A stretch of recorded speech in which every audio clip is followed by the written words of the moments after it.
Break के बाद एक बार फिर से आप सभी का स्वागत है। अफ्रीकी महाद्वीप का तीसरा सबसे बड़ा देश सूडान, जहां पर हिंसा जो है वो थमने की बजाय और तेज हो गई है। पिछले कुछ दिनों में राहत शिविर पर हुए आरएसएफ के हमलों में 300 से अधिक लोगों को अपने जान से हाथ धोना पड़ा। हिंसा की वजह से शुरू हुआ विस्थापन का दौर जारी है, जिसे लेकर संयुक्त राष्ट्र ने इसे दुनिया का सबसे बड़ा मानवीय संकट करार दिया है। एक रिपोर्ट देखिए। अफ्रीकी देश सूडान पिछले 2 साल से 2 शक्तिशाली जनरलों की राजनीतिक महत्वाकांक्षा की आग में झुलस रहा है। सेना प्रमुख अब्दुल फतह अल बुरहान और अर्धसैनिक बल आरएसएफ कमांडर मोहम्मद हमदान दगालो के बीच फंसे सूडान के नागरिक घुन की तरह पिस रहे हैं।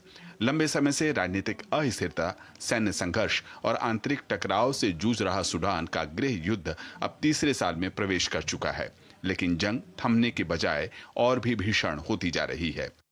आरएसएफ ने विस्थापितों से भरे एक शिविर पर भयानक हमला कर 300 से अधिक लोगों की हत्या कर दी। मरने वालों में 10 सहायता कर्मी भी शामिल हैं। संयुक्त राष्ट्र की माने तो अब तक 1 करोड़ 30 लाख लोग विस्थापित हो चुके हैं, जबकि सिर्फ 2 दिनों में 80,000 से अधिक लोगों को घर बार छोड़ना पड़ा है। अधिकतर लोगों ने सूडान के पड़ोस स्थित देशों में शरण ली है। मानवाधिकार के घोर उल्लंघन की दास्तान हर तरफ बिखरी पड़ी है। यौन उत्पीड़न को हथियार के तौर पर इस्तेमाल किया जा रहा है। हालांकि जंग की दूसरी बरसी पर इसे रोकने के लिए लंदन में एक कोशिश जरूर हुई। अमेरिका, ब्रिटेन, सऊदी अरब समेत 14 देशों के विदेश मंत्रियों ने सम्मेलन में शिरकत की। हालांकि सूडान के किसी भी प्रतिनिधि ने इसमें हिस्सा नहीं लिया। सभी पक्षों ने एक सुर में सूडान के लिए सहायता बढ़ाने का संकल्प दोहराया। दरअसल 15 मार्च 2023 में राजधानी खार्तूम से शुरू हुई जंग पूरे देश में फैल गई और अफ्रीका का तीसरा सबसे बड़ा देश मानवीय संकट से कराहने लगा। बुरहान और दगालो कभी एक दूसरे के बेहद करीबी थे। 2019 में लंबे समय तक राष्ट्रपति रहे उमर अल बशीर को सत्ता से हटाने के लिए एक साथ काम किया था। 2021 में तख्ता पलट के बाद दोनों ने सत्ता भी साझा की, लेकिन संबंधों में तनाव तब आया जब सेना प्रमुख ने अर्धसैनिक बलों आरएसएफ के सेना में विलय की योजना बनाई।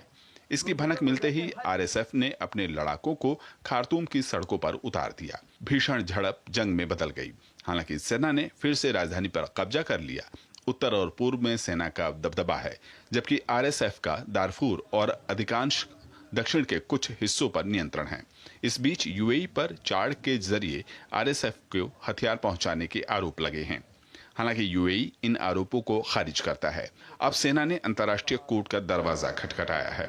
यूक्रेन और गजा जैसे संकटों पर चर्चा तो होती है, लेकिन सूडान पर वैश्विक चुप्पी इस मानवीय त्रासदी को और बढ़ा रही है। तो स्थिति क्या ऐसी रहने वाली है या आगे कुछ बड़ा परिवर्तन हो सकता है? संजय कुलकर्णी जी लगातार हमारे साथ जुड़े हुए हैं। संजय सर, आप ही का रुख कर रहा हूं। और ये जो दंश है जो साफ तौर पर अभी सूडान पर देखने को मिल रहा है, यहाँ के लोगों को पर देखने को मिल रहा है, राजनीतिक महत्वाकांक्षा की जब हम बात करते हैं तो लंदन में जो बैठक हो रही है उसका कितना बड़ा प्रभाव यहाँ पड़ता हुआ नजर आएगा और क्या स्थिति ऐसी रहेगी कमोवेश, या आने वाले समय में कुछ बदलाव देखने को मिल सकता है?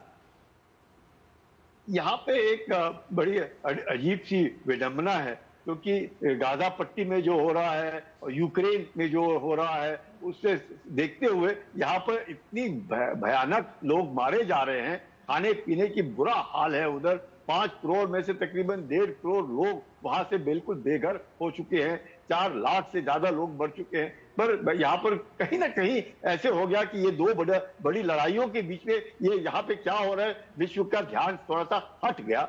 अब लेकिन अब जिस तरीके से लंदन में 20 देश मिलकर के कहीं ना कहीं इस ह्यूमैनिटेरियन क्राइसिस को दूर करने के लिए, क्योंकि अधिकतर यहाँ पे जो औरतें हैं उनके साथ बहुत बुरा व्यवहार किया जा रहा है, और खासकर ये रैपिड सपोर्ट फोर्स है आरएसएफ, जो पैरामिलिट्री फोर्स है, जो कि सूडान आर्म फोर्सेस से थोड़ा सा हट करके, लेकिन 2 दोस्त जो आपस में अब दोस्ती नहीं रही, और बशीर जो उनकी, जिसको दोनों ने मिलकर के वहां से सत्ता से हटाया, बशीर ने ही ये जो रैपिड सपोर्ट फोर्स के आरएसएफ के जो आज इंचार्ज है, जिसे हमीदी बोलते हैं, उनके पास दरफूर था और दरफूर में सोना है। और वो सोने के कारण इनको काफी सपोर्ट मिला और इस प्रकार से बड़ा एक पैरामिलिट्री फोर्स खड़ा कर सके हैं। तो कौन और अब सत्ता की जो लड़ाई है जिसमें सूडान की जो आर्म फोर्सेज है, एसएएफ है, उन्होंने खार्तूम पे कब्जा जमा रखा है, लेकिन दारफूर में जो जिस प्रकार से लोग खाने पीना मुश्किल और कैंप में जो जमजम कैंप बोलते हैं वहां पे, जितने तकरीबन वहां पे 4 लाख लोग थे, वो सब बेघर हो गए हैं। तकरीबन इन्होंने 400 आदमी वहां मार दिए हैं, औरतों के साथ बलात्कार किया है। तो बहुत ही बुरा हाल है आज सूडान के हालत में। लेकिन मुझे आश्चर्य इस बात का होता है कि वो रेड सी के ऊपर है, जहां पे हुदी जो है यमन में है, और वहां पर भी आप देख रहे हैं कि अमेरिका किस प्रकार से यमन के ऊपर हमला कर रहा है और हुदियों को वहां मार रहा है। उसी के साथ सट करके रेड सी के ऊपर ये सूडान है, जिसके तकरीबन मैं कहूंगा कि 1.5 करोड़ के तकरीबन 41 लाख आदमी जो है देकर कोई इजिप्ट में है। बिल्कुल सर, ये आंकड़े और भी बढ़ते जा रहे हैं। 1.25 करोड़ से ज्यादा लोग ऐसे हैं जो विस्थापित हुए हैं। ऐसे में अगर हम इंटरनेशनल फोरम की बात करें तो 2 साल इस बात को हो चुके हैं और लगभग 2 साल पूरा हो चुका है। तो साफ तौर पर जब हम इस ओर देख रहे हैं तो अभी तक कोई एक्शन क्यों नहीं लिया गया किसी भी तरह से, या कोई मानवीय पहलुओं को देखते हुए भी क्या अभी तक इसमें बीच बचाव के लिए कोई बड़े निर्णय लिए जा सकते हैं?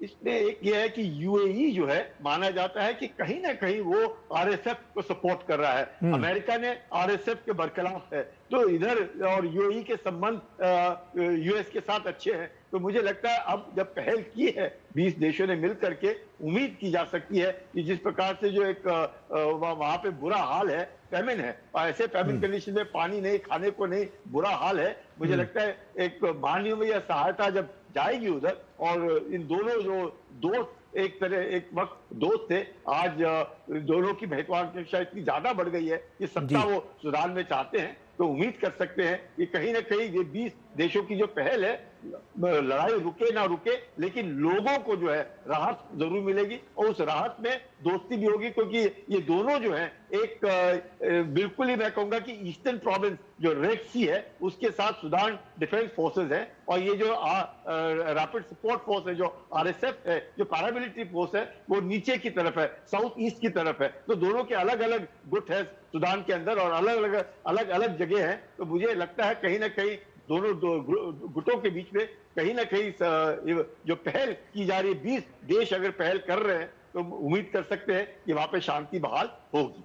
निश्चित तौर पर सर इस बात की उम्मीद लगाई जा सकती है कि आने वाले समय में वहां पर शांति बहाल हो और जो स्थितियां हैं वो एक बड़े बदलाव की ओर इशारा करें। बहुत बहुत शुक्रिया संजय सर आपका हमसे जुड़ने के लिए, तमाम बातचीत हर एक पहलुओं पर हमारे साथ